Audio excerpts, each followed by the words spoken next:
Welcome into the Point After with Mitch Kaiser. I am your host, Mitch Kaiser. I am joined today by, this time, TJ Wengert. Again, we're going to try this again this time. We tried last Friday, had a couple technical difficulties. TJ Wengert, lead draft and college football analyst from 32BeatWriters. TJ, welcome in. Let's do this again. How you doing, man? Yeah, well, I feel like I got a head start. You know, we've had a couple of good conversations. Maybe this is the first one that goes out on the air and whatnot. We're building chemistry together. Exactly. We just had, the spring game. That was all that was on Friday. So now we're ready to jump into it. Summer scouting, yep. Yeah, exactly. Yeah, man. Well, first off, what a phenomenal national championship we got on Monday night, man. That was an exceptional game. One of the best national championships I can remember in the last decade, I think. So, all-time game. I rapped on my podcast yesterday about, my final thoughts on the season as a whole and Mendoza riding off into the sunset. Yeah, quickly, give me your perspective on that game, kind of some takeaways, any thoughts on the draft prospects from that game before we get into the Senior Bowl, which we'll talk about. That's your specialty coming up next week. Just kind of give me through some of your thoughts on the game Monday night. Dude, man, like you said, one of the best national championship games I can remember, maybe the best I've seen in my lifetime. And I'd have to sit down and really mull that over. But, dude, that really was an all-time classic. One, just like the story of Mendoza. They show where his home is in relation to the stadium. And then they don't recruit him. His mom wants nothing to do with it. And then also just like the awareness of his mom and everything she battles and all the cool stuff that came out of that.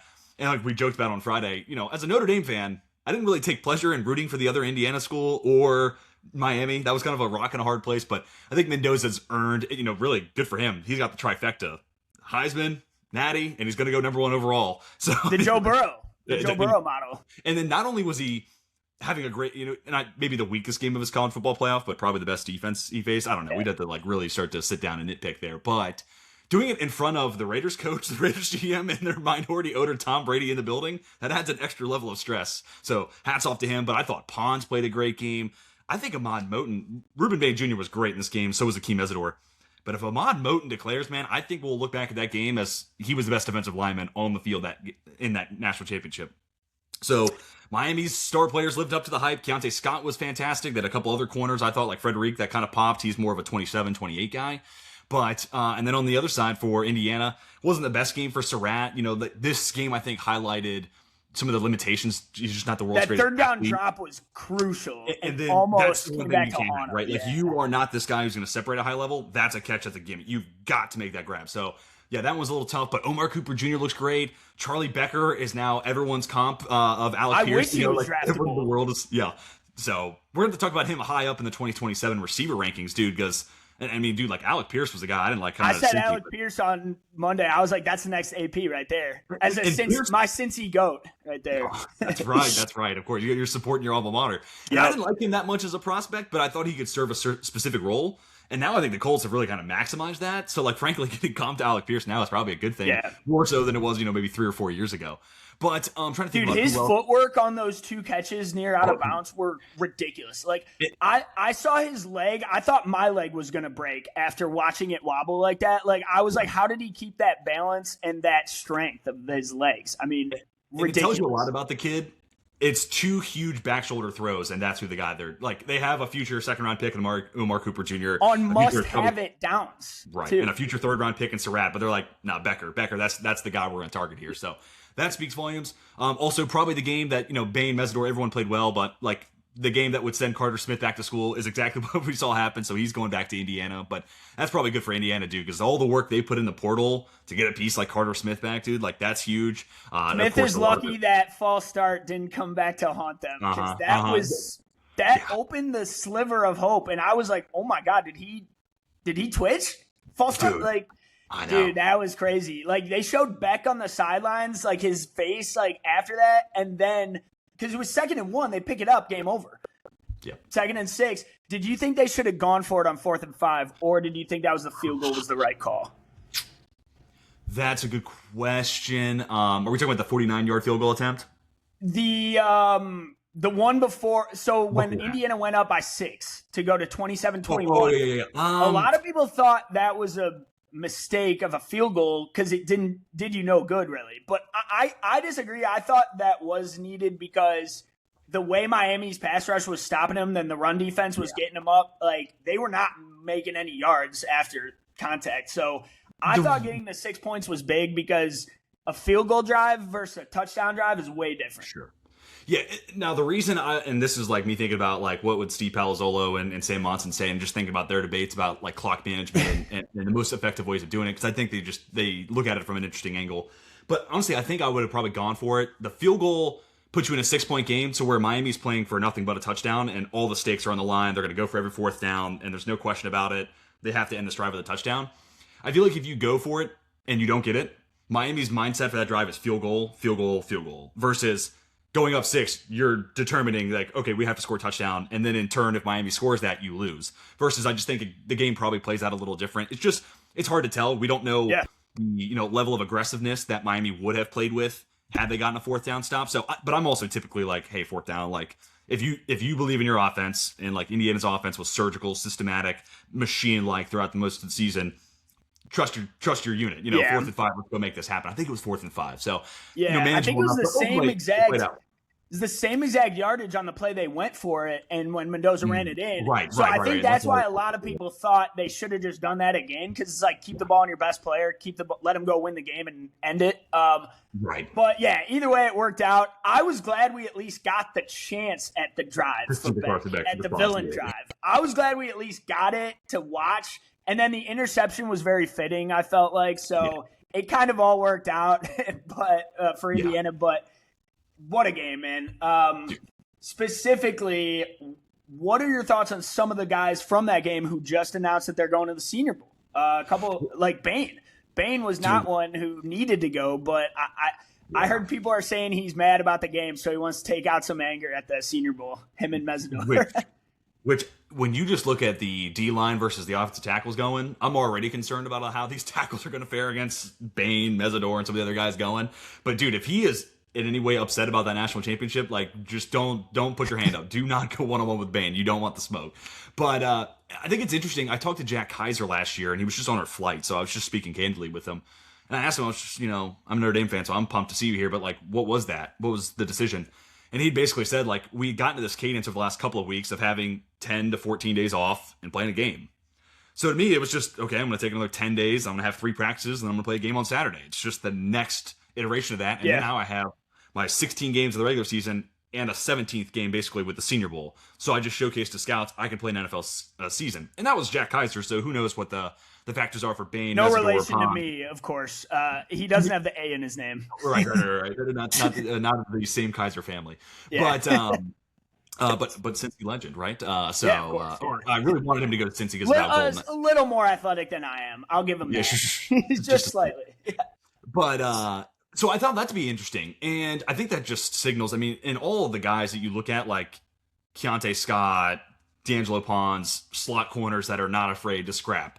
Ruben Bain is as physical and as tough a guy you're going to meet. Akeem Mesidor, old leather helmet, as Trevor Sikkema and Connor Rogers are calling him for NFL SC. That guy is a gamer. He loves ball. So, like, they all kind of fit with the idea of, like, what's just one more game, 3 more practices, why not? So, I love it. They're not afraid to compete, and they're just getting the chance to go and really, on top of performing in front of scouts, it's the meetings, right? Like, not a part of something I'm involved in, but just the chance for Ruben Bain to go talk with the Jets and their coaching staff. Hey, what do you think about this and that? Or what were your thoughts on that? And just picking their brains and whatnot. So I think there's a lot of advantages for these guys. And let's be honest, if these guys perform as well as they probably can, they'll leave after 2 days. It'll just be 2 days of practice, and then they'll pick their bags and they'll pull the Shamar Stewart, the Trey Amos, and they'll dip out on the 3rd day of practice, which I can't fault them for. And then Duke Tobin will draft him in the 1st round.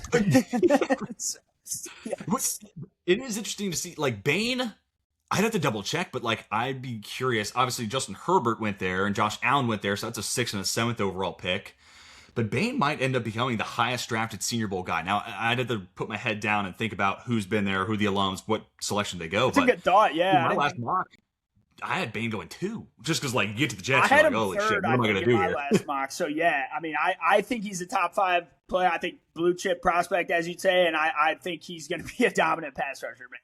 So, Herbert went 6, and I know he's a Senior Bowl alum, so that's like the highest mark I have in my head. But we might be talking about Ruben Bain being the highest drafted player out of the Senior Bowl, so I'd have to double check and do some research. Wouldn't that be something? Yeah. That would be insane. That'd be cool. I'm going to look that up myself, too, after. The Shrine Bowl's rosters took a big step forward this year, too. And I think, everyone on that staff did a great job. And, dude, they start with like 1,000 names way before anybody else should be really looking at the NFL draft. So they're true sickos. But I think the Shrine Bowl got better too. So like good on the Senior Bowl for being able to still have a really good roster, get top end talent like Bain and Pons and co. But while also doing it a week after the Shrine Bowl, who's significantly better with its roster too. So just interesting to see how these bowl games are changing. So I'm glad you brought up the Shrine Bowl. I wanted to ask you on that specifically. Can you give, for my audience, can you give a breakdown of the difference between the Senior Bowl and the Shrine Bowl, and kind of explain what each of them are and what are the benefits for student athletes going to these games? Yeah, and as far as I've understood, and now granted I don't have like 20 years of experience of going to these or anything like that, but just the leg up has typically been with the Senior Bowl. That's typically been the stronger roster, and thus the motto, the draft starts in Mobile. That's a little bit of a dig at, the Hula Bowl and the Shrine Bowl for reasons, I'm sure. But yeah, both are just great showcases. I would say the last couple years, the Shrine Bowl, I think the roster's gotten better and better. But like last year, it was filled with guys like Ja'Cory Krosky, Merritt, and I'm trying to think of some of the other guys who were like day 3 gems, guys that you got excited about if they were your type of prospect and they went 4th, 5th, 6th round. That's going to probably change. I'm trying to pull up their roster real quick. They have a couple of guys that wouldn't really shock me if they went somewhere on day 2. So the Shrine Bowl's taken a huge step up, and then the Senior Bowl has been kind of the even with the Shrine Bowl getting better this year, I think the Senior Bowl is still probably the banner of these senior all-star type of events. No longer but really, Reese's, right? It's Panini. Yeah, now it's Senior the Bowl Panini now. Senior Bowl. So it's kind of a bummer, man. They had Reese's everywhere, and I am a fiend for peanut butter. Like you can't keep me away from it. So that was super convenient. Now I have to like pick up trading cards, I guess, and work with there them. You go, yeah. But, that's a little bit of a downgrade for me, but it's not about me. But really, these are just great showcases for one-on-ones, really. And like one of the guys you want to talk about later on in the show, like smaller school guy, or like another guy that we could talk about later on, Chris Johnson, corner from San Diego State. This is the atmosphere that you want to see. Like, okay, now let's see you go up against P4 competition. Let's see if you hold your own. But then on top of that, whether it's Shrine or Senior Bowl, it's how do you handle schedule? Can you deal with media interviews on top of team interviews, on top of team practice, and then right after that, more interviews? Getting a little bit of a use or familiarity with NFL life, what you're going to have expected of you. So I think there's a lot of advantages, both from just preparing yourself for that world, talking with media, talking with teams, but then also the one-on-ones, right? And I will say, you'll get out of these events and like the buzz is hype. Like everyone is super excited about what they just saw at the practices and everything. I will say they probably have a half-round impact in the positive direction. Like Gray Zabel is the guy I would point to last year. Probably took himself from early second, late first to he went 18th overall. That's probably the upper end of like the boost you can get. But I will say this is an event where you can ruin your stock too. So there's a lot on the line from that standpoint. And I think about like Kobe King. This isn't really like fair, but like Kobe King was running like a speed track to like how to ruin first round draft status. A bad year at Penn State, bad testing numbers, and then had a rough week at the Senior Bowl. So there was a lot on the line just to avoid that type of stuff too. So there's a lot of different additional benefits. But I would say Senior Bowl slightly stronger than Shrine. Shrine is definitely up and coming and now got a little bit of the day 2 guys.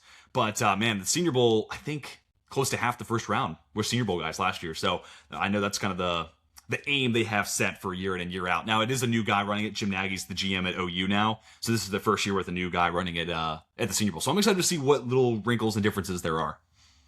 Yeah, my favorite part of the pre-draft process and the senior Shrine Bowls is the small school guys competing with the big dogs. So that's what I love 100%. about it. That's my favorite part of like scouting and college football analysis is finding the small school guys who can make it at the next level. And specifically, we'll get into Toledo's Emmanuel McNeil-Warren, who's one of my favorite prospects. Going back to, I'm from Toledo, so I'm a big Rockets fan. So Quinion Mitchell and Darius Alexander were 2 of my favorite prospects over the past few years. So tell me about, like you said, my guy, Emmanuel McNeil-Warren, and what kind of his projection could be at the next level. And do you think he's going to be able to keep up with the big dogs, I guess? Yeah, I mean, Quinion is another great example, right? He was this guy who probably day 2 prospect going into the Senior Bowl, and then he's the corner everyone's talking about. Super Bowl champion in year 1, yeah.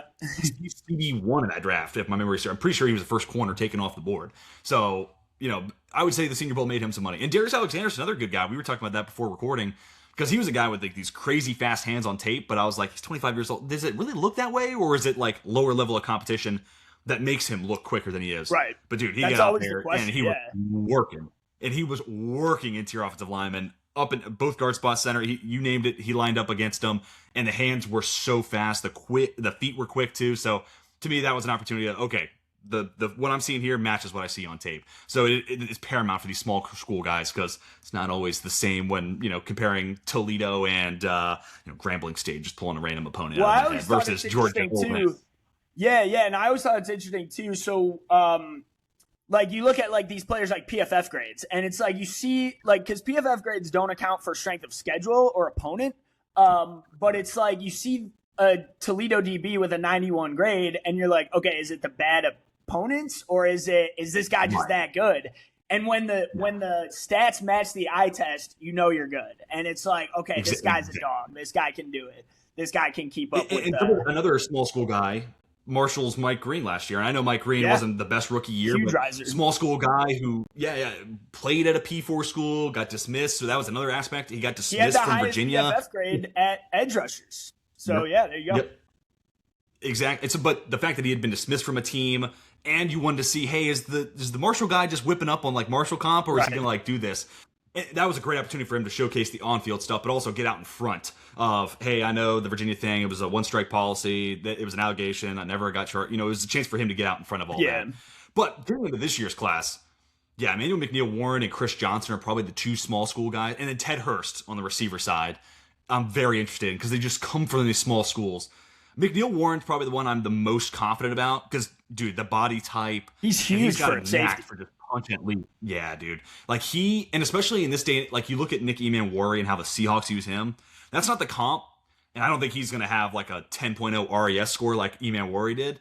But like you think about his length and his tackling and all the things that you could do in a versatile scheme by putting him in the box, putting him in the nickel. So he's a really interesting player there. For me, it's not just I think he's good enough to play with guys at a P4 level. It's just the athletic levels. I want to know, does he look like the same tier of athlete as the P4 guys around him? I think he's got the talent and he's got the skill, but now is he that same caliber of athlete? And safety is a position, especially box safety. You can probably get away with some of those limitations, but I'm just curious because we may see him and they have the tracking data and the chips and stuff, and he might have the top safety speed out there, and all of a sudden that concern is gone out the window, and I don't have to worry about it anymore. And then Chris Johnson, another guy, corner from San Diego State. So obviously I'm saying San Diego State, small school. I think he could have a Quinyon Mitchell type of week where we come out of this and we're like, that's a first rounder. The tape to me is great. Man zone, on-off coverage, it's stellar. And he's got good ball skills. But just another guy where like, where's the athleticism really? Like, where do you stack up against future NFL competition? So another guy where I'm kind of wondering that.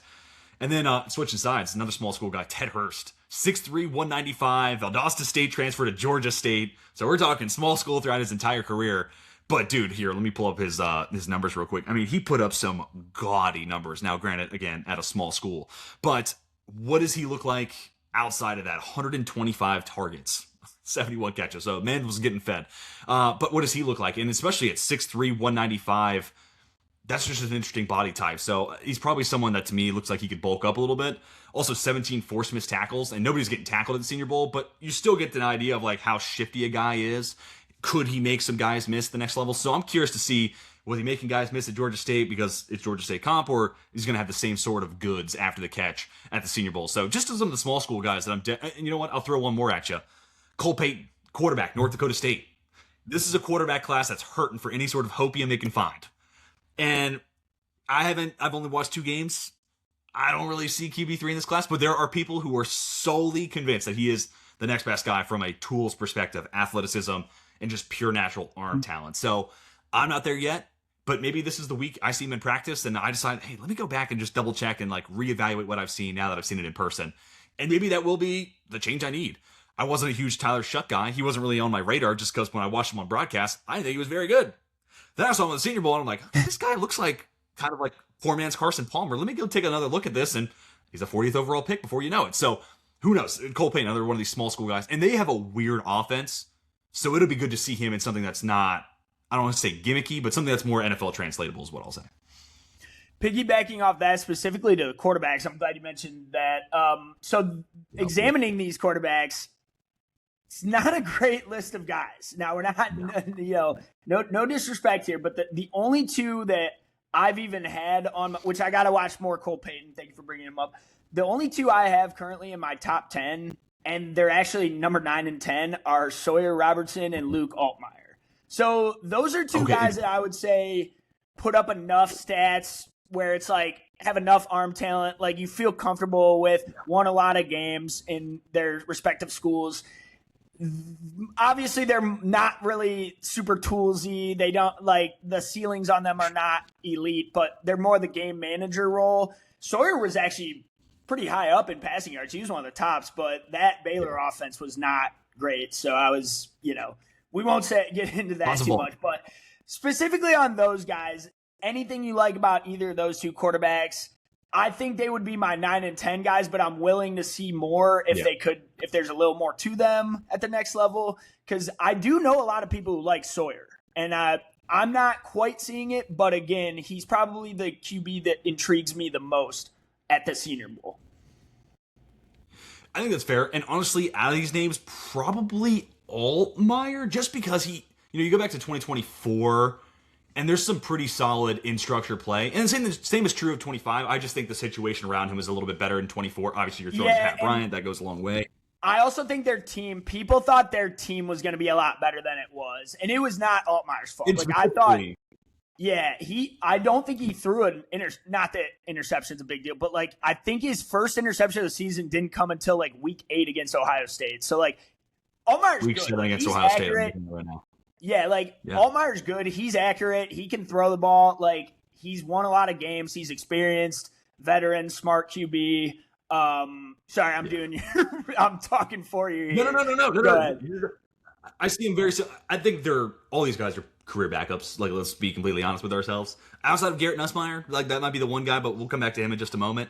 But Altmaier, to me, it's just how he responds to pressure. That's the one part of his game where you're that's probably not a future starter right there, just because if there's any sort of heat on Altmaier, and this was true in 24, and that's why, the couple times I did bet against Illinois, it's just typically teams that had good pass rushes, because that's just the one weakness in his game to my eyes. But to your point, Illinois' defense, no Xavier Scott, that was a unit that took a pretty big step back this year. Other quarterbacks, dude, this is an event, talk about meeting teams. I forgot Pavia's there. I had multiple people say Pavia's in UDFA for me, but as soon as he meets our coaching staff, I'm ready for him to be our day 3 guy. Because I'm fully prepared for our team and our coaching staff to love this guy. So this is a tried and true event for Diego Pavia. This may put him in the 7th round in and of itself. Robertson's interesting. He's got an interesting frame. He looks like a former baseball player. His dad played for the. He's got an interesting delivery too. Montreal Expos. Oh, nice. Yeah, and he's got a little bit of a slender shortstop build. Yeah. Sorry, my bad. But so I think adding a little bit of mass would go a long way, especially considering he does like to run. So let's just long-term injury prevention here, get a little bit bigger. But he's got a solid arm, not great, but solid. But the main thing with him, and I talked to Dalton Wasserman about this, just because former QB, it's one of these weird things you notice as a tendency, and you're but why? He just specifically in 24, he would miss deep balls ever so slightly left. He would just lead the receiver out of bounds on the left sideline, or he would lead them away from the sideline on the right side. And I was just Dalton, why does he always miss a little left? What's that about? And he thinks it's about him opening up his hips, and it's a technical thing that needs to be refined in his game. But it's just interesting when you see that so consistently. And this year, I think the decision making. Baylor tried to put that offense on his shoulders, and I don't know if that was necessarily the best way to go about it. But number one in passing yards, and I didn't know why. As a team, I was you have good running backs. Why do you not use it against Cincinnati? So Baylor against Cincinnati, Sawyer had his worst game of the season through 100 yards only, which again, that just a box score. Looking at the box score of that, but sure. They couldn't get anything going. They were so one-dimensional against Cincinnati, and I forget the final score, but we blew them out in a game that I was not expecting. Which, Brendan Sorsby being the king that he is, but, next year, he'll be in next year's class, so we won't get to him. But yeah, no, he's getting paid. He's getting paid right now. Yeah. I was, coming into the season, I feel I was higher on Sawyer and kind of expected more, and he didn't really reach that next level for me. I don't know. Right. Yeah. Same here. And then 2 other names to mention, Taylon Green. This is another one where, he's a good athlete. There's a lot of work to be done from a passing standpoint. But dude, he's again, massive. He's Cam Newton's build. Exactly. Yeah. Yeah. Big body. He's got the NFL arm, and he's definitely an NFL athlete. So can he just win over the room? Can he talk to this coaching staff and say, hey, like, you want me to be your backup quarterback? You want to spend 2 years developing me and see where this goes? So I think he's a guy, and I've heard he's a high character guy. I mean, the fact that he stayed at Arkansas going into this year kind of signals to me he's got some good maturity. So he could be a guy who sells himself, and it could be so the cool feedback. He better have good maturity. I want to say he's like 25, 26. So sorry, not to dog on him. Yeah, you might be. No. And then the last guy is Garrett Nussmeier. And he's the guy, my preseason QB2. Interesting so career. Definitely a fall from grace. But yeah, no, a really interesting career. I just looked it up. He's 23, but he turns 24 in October, but still a little bit on the older side for Taylor Green. I was exaggerating. I apologize, but still, Taylor. I'm sorry. Still 24, a little on the older side. But that being said, so then we get to Nussmeier. And, like, dude, if he declares last year, he's probably the number 2 pick for the Browns. Like, him or Aller. Like, if one of those two guys declares, they're probably number 2. I don't know why he didn't. And then, yeah. And, I mean, especially when you look at Nussmeier's strengths, I don't know if, like, going back to school was going to, like, his arm's capped out at what it is. And he's 6 foot 208. Like, he's really not a big guy. So, like, I do wonder, just going back on that decision, like, why, like, what did you have in your game to gain by going back to school, other than cutting down on turnover-worthy plays? But and he knew really the receiving core. Either. If anything, his arm looked more shot. And he knew the receiving core was not going to be as good at LSU either. So it was like, it was confusing me because I liked Nussmeier at one point in time. You know, I think a lot of people did. I would have had him in, like, coming into the season. I think he was my QB3 or something, but that was like, and then he beat Clemson first game of the season. We're like, all right, like, they're off and running in the season, and then just a fall from grace. And that wasn't a game where, like, gaudy box score, but, like, you watch him operate that game. Yeah. And you're like, yeah, he looks like the son of an NFL OC. Like, this guy gets it from a game management standpoint. And it was him versus Klubnik. Specifically, I was like, I'm taking Nussmeier all day over Klubnik after that. I mean, you can't, so. And again, I still don't think the tools are great, but just the rhetoric that eventually, because this year his arm looked more shot than it did in 24. It did. And then the reports of the oblique injury come out. And, now granted, Darnold just had the same reports coming out, and he was ripping lasers to JSN, running a cross over the back of the end zone. I'm like, holy shit, no, he looks fine. But maybe that was a thing for Nussmeier. Maybe it was an oblique that hampered him, and maybe we'll see him at the Senior Bowl. And the ball's flying out of his hand. And he's going to be another guy, again, son of an NFL OC. Like, he is going to win over coaching staff. There's no doubt about it. He's a smart guy. Are the Saints taking him first round? No, I won't go that far. He's not going to go 8 overall. But, if Shuck didn't go off, Tyler Shuck, he urged. Yeah, maybe. And I mean, dude, like, a ton of summer mock drafts where exactly that's going down. Yeah. And there is, like, a little bit of, like, Tony Romo to his game, but ultimately, like, I feel like who I wanted him to be as that Tony Romo comp, Ty Simpson kind of just became. So, like, even in this class, he feels like a weaker version of someone else you could just draft ahead of him. But he is interesting, and I'm just curious to see, like, how 100%, how fresh are we? What does the ball look like? And he's also a guy where his best, even this year where it's a step back, the best of Garrett Nussmeier are those throws with anticipation. But, like, he's going to put it out there, and he's going to trust his guys to be in the right spot to make that play. And now you're going to this event, and you've never thrown to any of these receivers. You've never thrown to any of these tight ends, any of these running backs. For a guy who wins with anticipation and timing, how do you do it with a group that you've never thrown to before? So I'm super curious about Nussmeier.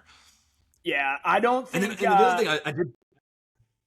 No, I was going to say the Alabama game where he got benched was like the turning point for me, obviously, because his body language that game was so bad, and I was like, dude, I don't think I can trust you after this. Like, and he was like, there was that clip the coach was like yelling at him on the sidelines, and he wasn't even looking him in the face. And it's like, you don't love seeing those things. That's all I'm saying.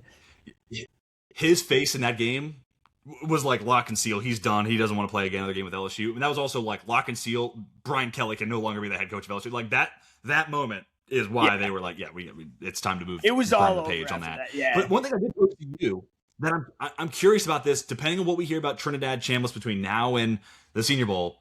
If there's a world where that lawsuit falls flat on its face, could they go get one more guy to come from the national championship game in Carson Beck, open up one more quarterback spot for one team and Beck, and one more quarterback spot with Chambliss on the other side? I think if you brought those two, not that this is why you do this, you're doing it for these guys and their NFL prospects and their futures. But man, think about what that would do for the name and the excitement around that event. Oh, Trinidad Chambliss, the guy who kind of took college football by storm, and then Darth Vader, fresh off of the national championship game. Anti-hero of college football for the last 5 years. Yeah. No, Yeah, exactly. Those would be my QB 3 and 4 right there. Beck and Chambliss would be my QB 3 and 4. So I don't like. I would be excited if the Senior Bowl added them, and I think that would be in their best interest. I said to you before recording, I don't know why Trinidad is trying to come back. I think he should really want to declare and go pro because I think he needs to take advantage of his stock and just the performance he just put on tape. Because we always talk about guys coming back and then you put worse film on tape. That's not good. That's not what you want. You want to go into the draft after your best season. And I feel like he's ready and he's 23 years old. Like, I think the time is now.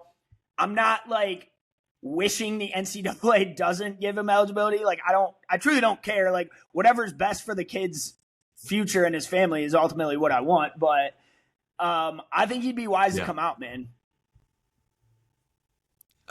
And I get it, man. It's a lot of what we talked about with Dante Moore, where like, buddy, you were going number 2 overall, whether it was the Jets or someone else, you were going 2, and there's only one pick better you could do than that. So like, I get it. Long term, you feel like you need to go back to school. But buddy, there's only one position better than number 2 overall. And I look at that with Chambliss this year. Yes, he's small, but he's got an arm that's better than you would think for someone given his stature. He's probably a 3rd round pick, and he's my QB3. He's right behind Ty Simpson and Mendoza at 2 and 1 respectively.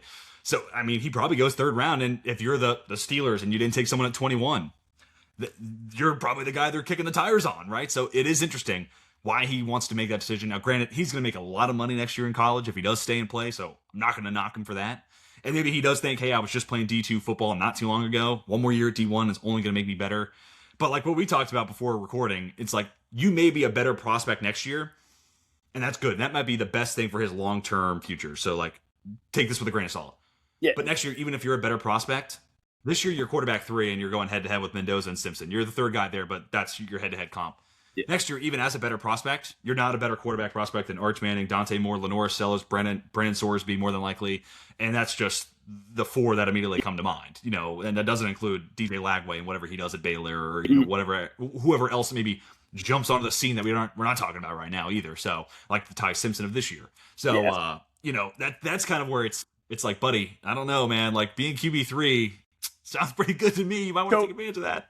So I had this take yesterday on my show on the championship recap, and I said specifically the discourse around Carson Beck and his like draft value. And I was not campaigning to get Beck into the 1st round. And I feel like I've become the biggest Beck fan right now because I'm the only one defending him. But it's not a campaign to get Beck in the 1st round. It's more of like, I think if your team adds a guy like Carson Beck in, say, the 4th round, you are naturally excited as a football fan because you've seen what he's done and you've seen what he's accomplished. And I know he had great teams around him. I know he had great receivers and a great O-line in front of him. All good QBs do over time. So that's a fine argument, but I just think like the 37-6 record is, you can't deny that. Like that, it was up there with Joe Burrow and Jalen Hurts versus ranked opponents. Like I'm sure you saw that graphic where he's got like the 3rd best win percentage ever. And it's like, I just think there's a small part of people who would be excited to draft Carson Beck, even if you don't like the guy. But I just think it's like one of those guys where it's like, man, I use the Dak Prescott comp because not stylistically or physically, but college success, college experience, college starts. Nobody thought he was going to be good going into the NFL. Nobody was high on Dak Prescott. That's why he went in the 4th round. He played like 5 years at Mississippi State and was an older prospect. Starter goes down with an injury. You throw Dak in. You're not scared because you've seen him play so many games on ESPN that the high pressure situations. I just think it's a guy you might add as a backup, and then you end up winning a lot of games with him. And then you're like, whoa, like, is this just our QB? What are your thoughts? Yeah, I mean, there's a couple teams that, like, hey, look, I mean, good backup quarterbacks, like Jarrett Stidham. I think he's the highest paid backup quarterback in the league right now. He's making double digits, millions of dollars against the cap. Like, it's not an inexpensive spot on the roster. So, dude, like, if you're the Detroit Lions and everyone's comping Carson Beck to Jared Goff, like, go get the cheap backup version of that player and then keep your offense rolling if you get Jared Goff rolling his ankle and he's out for 4 games. Or, like, frankly, even your Dak Prescott one, right? Like, I think what Schottenheimer does, there's a lot of that offense that Carson Beck can operate and do. So, no, I think it's an opportunity to take a cheap backup in the 4th round. And dude, like, again, high-end backup quarterbacks make more than $10 million a year. I think that's also what Andy Dalton signed for when he went to Carolina. So, like, it's not that's money you're saving for corner, edge, receiver, whatever it may be. So yeah, no, I don't hate it whatsoever. Yeah. It's gonna be interesting to see, just like the Spencer Rattler 2024 draft. You have 6 guys go top 12 and then not another guy till the 5th round. This could be another class where it's kind of like that. 2 guys go round 1, and then we basically wait until 4th round, and that's when the Beck, the Nussmeier, the Klubniks, they start to come off the board. Yeah, that's my thing. Like, I wouldn't take Beck higher than the 3rd round. Like, I think I would take him in on day 2 somewhere. But to me, it's just one of those things where it's like when you're looking at the other QBs on the board, why not take the guy who's like a Hall of Fame college quarterback who actually won all the games and led his team to the Natty? Like, I just think that stuff has to matter. So that's all I'm saying on that. But no, I'm not like a Carson Beck QB1 guy. Like, don't worry. All right. I'm going to go rapid fire now of just a couple of names of guys I like. And we'll just go random positions and just do like an elevator pitch on a couple of these guys. Sound good? Yeah, let's do it. All righty. Defensive line. Let's start there. So a guy who was injured most of the season came back against Indiana in the playoff for Alabama, LT Overton. I like this guy a lot last year. Did not really have the same production as 2024. Was injured for a lot of the season, though. I still think he's got that potential, though. What are your thoughts on LT Overton? Yeah, Overton's an interesting body type also. So he's like an edge rusher, but he doesn't have great explosive get off, but he's very bendable. Like him and Bain, like you look at these guys who are 270 plus and you're like, how are you so flexible? Especially in your hips and your ankles. Like that shouldn't physically be possible. Now he doesn't have like the first step get off. Like Bain's first step, especially in like the national championship, first 4 weeks of this year, his burst is like, whoa, watch out. Freight trains coming down the tracks. Overton doesn't have that first step, get off, elite type of acceleration. That I think that's part of why he has a decent amount of pressures in his college career, but not a lot of sacks. That's kind of, I think, the missing element to his game.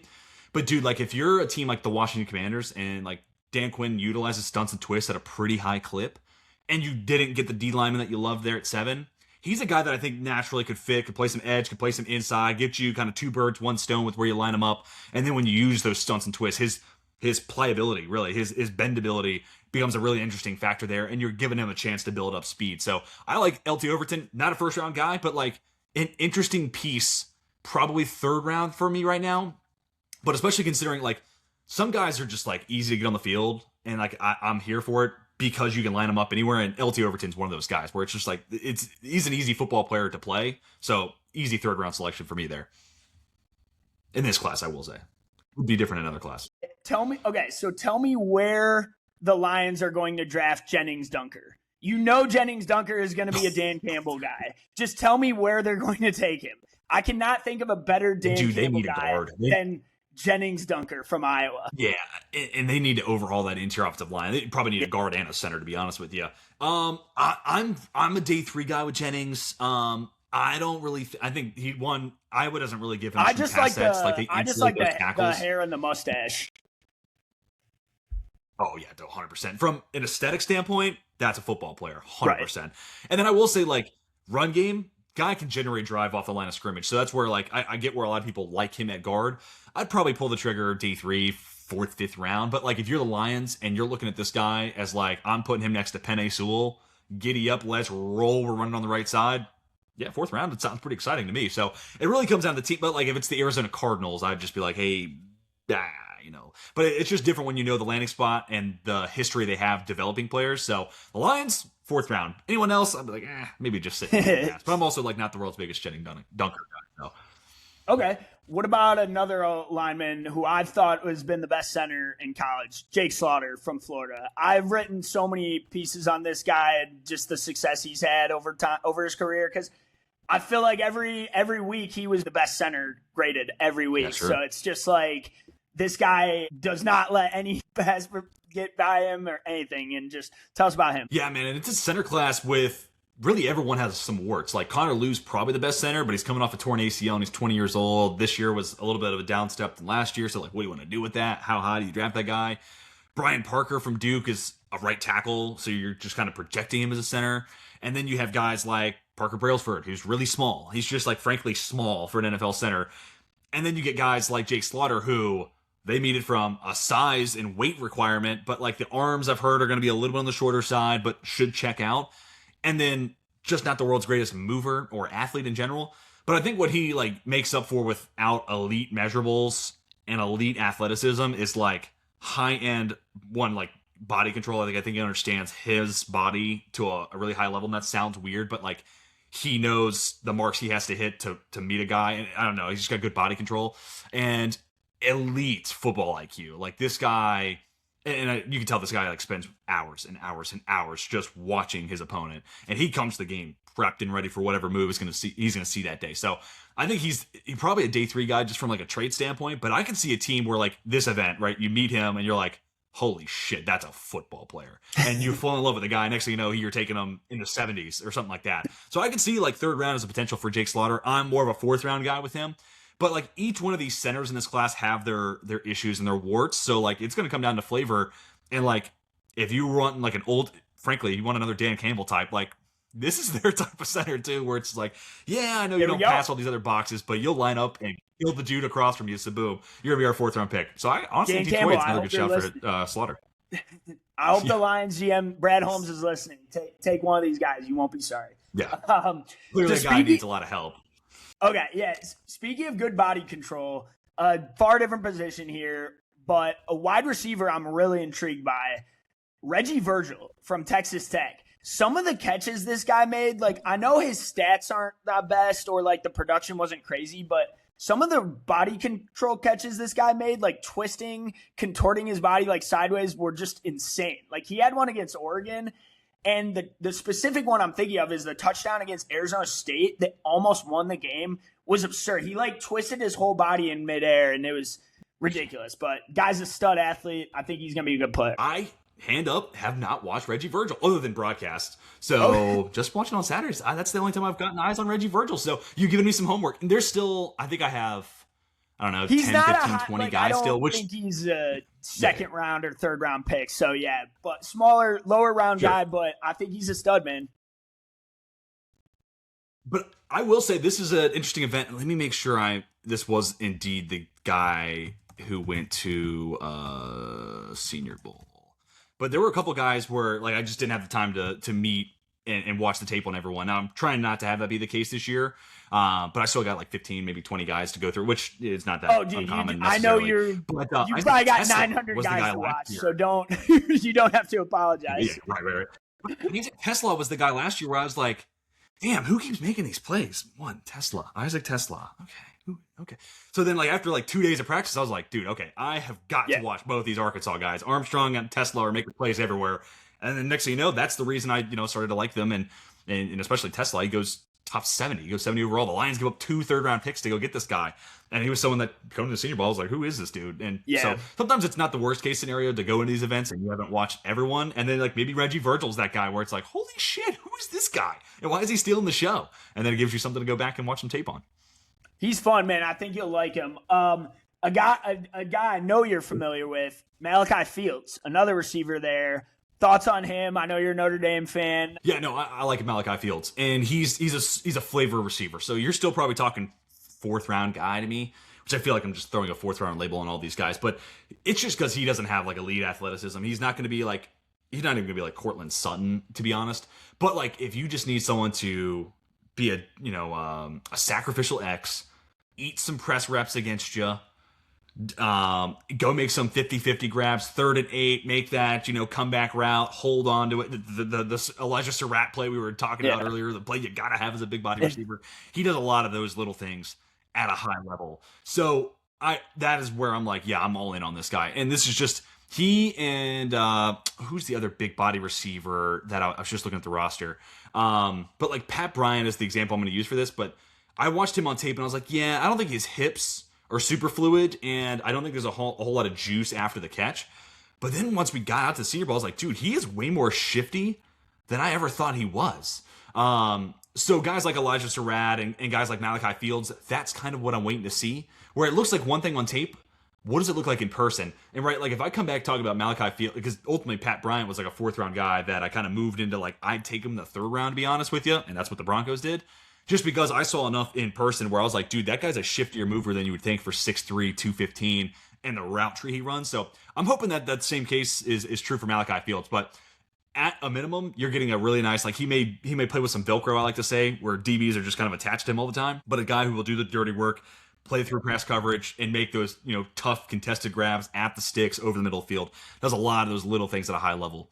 And it's just interesting. Like Notre Dame's passing attack this year was different than last year, but like this is the type of receiver that Riley Leonard would love to throw to, because like all they ran was like 3rd and 10 curl routes, and like Malachi Fields would eat that up. So my favorite receiver in the draft or in this Senior Bowl, probably a little more higher up prospect, KC Concepcion. How high would you take this guy? Because I believe I mocked him at the back end of my 1st round on my mock draft Monday last week. So I got to go back and double check. I think I had him in the 20s, in the late 20s. I don't know if he'll ultimately sneak in the 1st round. That might be a little high, but this guy's a stud, man.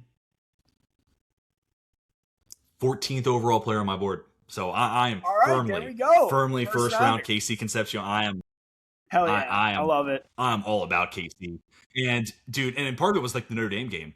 He had a couple of crazy catches with, like, you want to talk about body control. For someone who's 5'11", sub 190, he has this one play, he runs an outbreaking route. It's like I think it's 3rd and 8, and runs out. He's in the slot left, runs the out route, has to elevate, makes the grab, but he's also like contorting his body mid-air. And it's like, whoa. It's like one of these things, I watched it live and I was like, oh, okay. Especially coming into this season, like NC State used him as a gadget player, because, almost by necessity, just because they didn't have great quarterback play. So like that was the easiest way to engineer touches. So like that was the moment, seeing him do that against Notre Dame, where I was like, there's a lot more receiver in your game than I think you've been able to showcase. And then week over week, it just was more and more and more of that.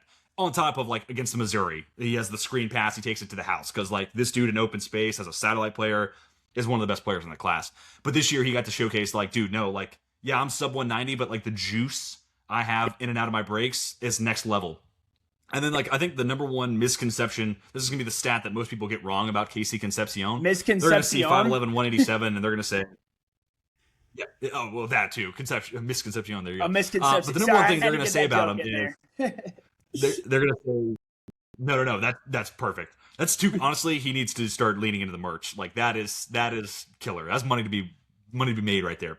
But the two things that come to mind, two biggest misconceptions, if you will, is that he's 5'11", 187. He's a slot player only. Contested catch percentage of 66.7% last year. And how about this? Slot rate of 34.4%. He played 65.3% of snaps outside.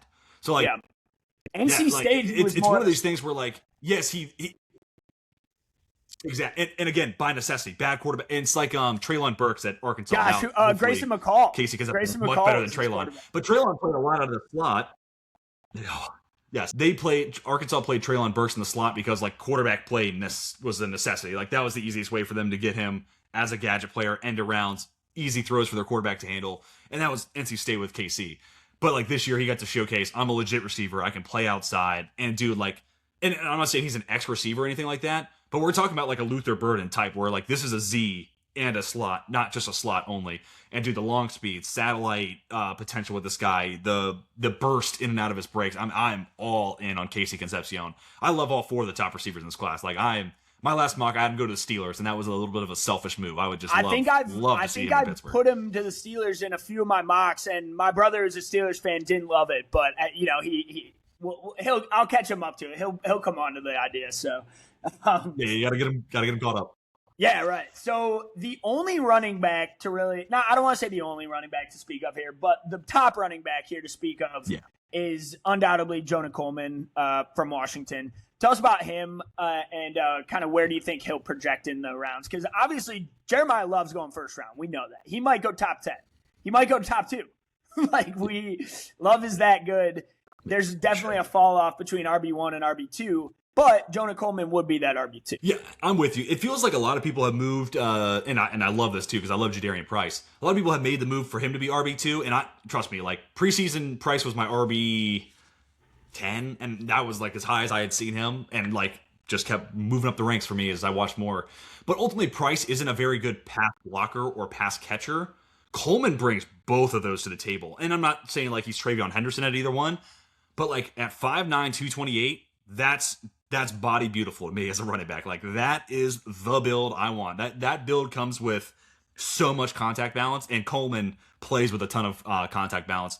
But he's also got really light feet. Like this guy can make one cuts, jump cuts, you name it, quick decisions. And he's, for someone who's 228, his feet should not move the way that they do.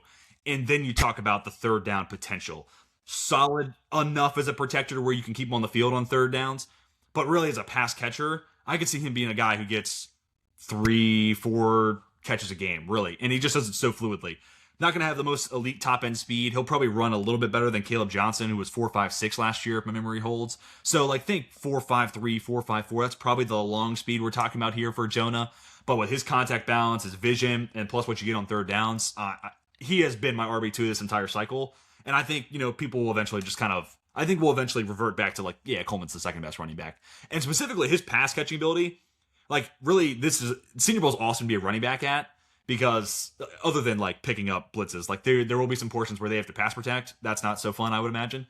But like, dude, they just stick linebackers on an island against running backs running Texas flat. They don't know what's coming at them, and linebackers just get put in a blender up and down the field, and it's not really fair for them. Because what assignment are you really going to be given that?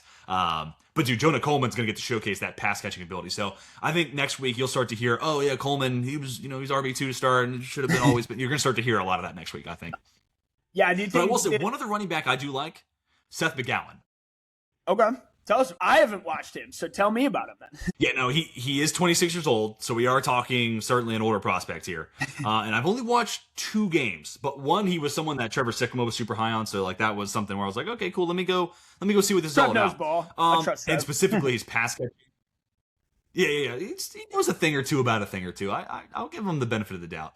But specifically his pass catching production, he might be the best pass catcher in this class. I'm not really ready to make that as a declarative statement just yet. But our lead fantasy analyst at 32 actually comped him to Ray Davis. So like Memphis, Kentucky, similar colors. You can almost just kind of squint and see the same type of player too. So I think that's actually a pretty solid comp. Like he's running between the tackles, and I like the pass catching upside. And again, on the older side, but I think he can be someone who contributes to a committee right away. So another guy that I think, especially as a pass catcher, he'll make himself some good money this week in Mobile.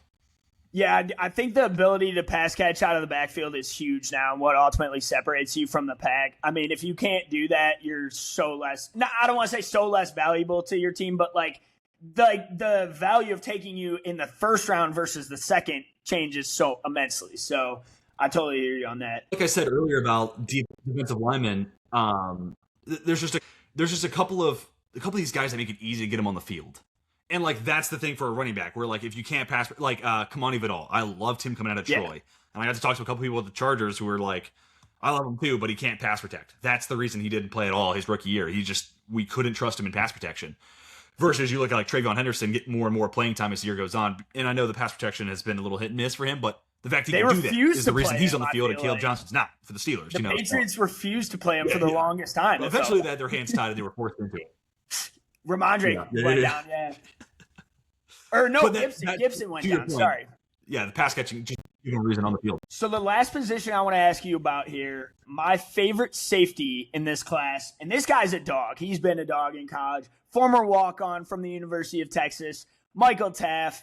He's going to get the Rodrigo Blankenship comparisons. There's no way he doesn't. But talk about this guy and why is this guy like one of the toughest DBs you'll see in college football? Well, dude, I don't think there's been a job he's been asked in college that he hasn't been like, let's go. I'm sorry, that was really loud right there in the mic, but like football player. And like these are one of these events where this guy can make himself some money. And dude, I'm trying to think of the Wisconsin safety from last year. He kind of had some of that same energy. Wooler. Is it Hunter Wooler? It's something Wooler. They'll look it up after the recording. But he was one of these guys, and he had a pretty good week at the Senior Bowl as like a tight end matchup guy. And I thought he was kind of interesting from that standpoint, but undersized, not a great athlete. But God, that guy lives, breathes, eats everything football. So I think Taaffe minimum is going to like bring that to the table.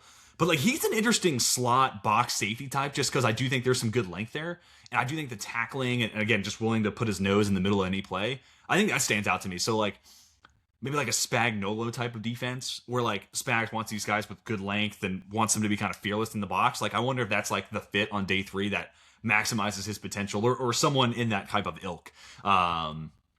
But no, I like Michael Taaffe. Again, it's just going to be like athletic limitations, the reason he's not going earlier.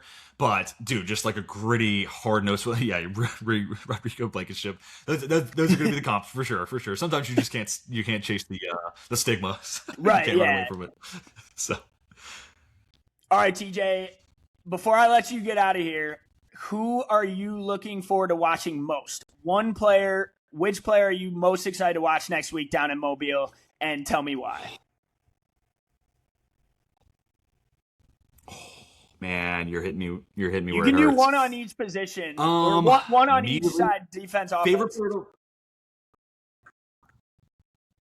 Yeah, I will say, Casey Concepcion's probably the guy for me. Where it's just him and Dane, where it's just like these are two of the best players in the class, and like, oh my god, yeah, 100%. And then I would say just a couple other honorable mentions. Caleb Banks is not in my top 50, and I know a lot of people who think he should be a top 10 pick. So, like, I am interested to see what he looks like in this showcase, just because I am notably lower on him than just about everyone else. Part of that's the injury. I also think he just plays with poor leverage. Yeah, I know. But Trevor's like one of the people who loves him, or like James Foster and Corey Kinnan. Like, I know a lot of people who really like Caleb Banks. So, I'm hoping this is the event that light bulb moment. Okay, there it is. I know what people see in Caleb Banks now. And it's already a good D tackle class. So, like, it's just going to be interesting. But also, like, David Bailey in person. Oh, my Lord. Just to see that spin move live, I cannot freaking wait. But I will say, I think other than Casey Concepcion, Jacob Rodriguez is another good shout, too. I'm just rolling through the roster real quick. Yeah. I will say these two corners stand out. And it would have been 3. Devin Moore from Florida dropped out. And that sucks. 6'3" corner from Florida. I love big corners. And last year, like, Darian Porter Jr. was someone who, like, I couldn't take my eyes off of. So Devin Moore from Florida would have been one of those guys. But a couple of those other guys would be Julian Neal from Arkansas. That Arkansas defense is dog waters. Like, don't go looking for too much of those tape. But I think he on an island is pretty solid. I think it's really just like the hip fluidity. That's the only thing is change of direction. That might be my only concern with him. But otherwise, I think he's got the long speed, really nice size, can play man in zone. So I like Julian Neal. And then Jacario Davis, 45 a guy that oh my god, and watching Notre Dame's offense just cut through Arkansas like butter, dude. It was bananas. And I was like, I know Notre Dame's offense is pretty good, but holy cow, like this Arkansas defense is a pleasure. Because but wasn't that off of that, I'll say Jacario Davis.